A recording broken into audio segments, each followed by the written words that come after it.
Hello friends, welcome back to UP education. आज हम पढ़ेंगे क्लास 6 का इंग्लिश लेसन 2, जिसका नाम है कैरिंग एंड शेयरिंग। इसके हम हिंदी अनुवाद को पढ़ेंगे। सबसे पहला इसका पैराग्राफ है, देयर वर टू से लेकर फेल्ट हैप्पी तक।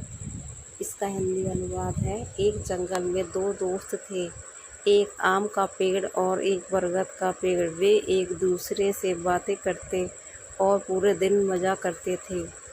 हर रात बाघ और शेर उनके नीचे सोते थे।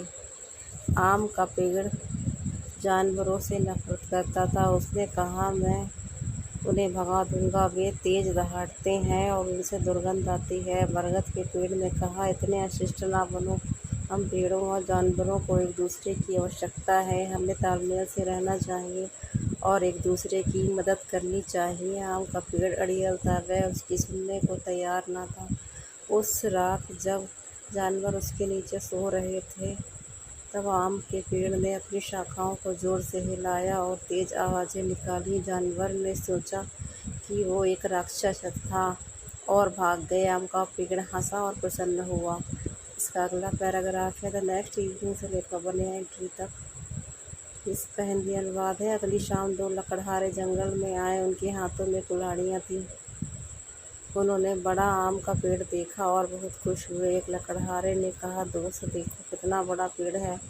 ये दूसरे ने कहा, हाँ, और यहाँ कोई नहीं है, ना इंसान ना कोई जंगली जानवर, इसलिए चलो इस पेड़ को काटते हैं। उन्होंने पेड़ काटना शुरू किया। आम का पेड़ दर्द से चिल्लाने लगा। अपनी मृत्यु की दशा देखकर बरगद का पेड़ मदद के लिए चिल्लाया, मदद करो।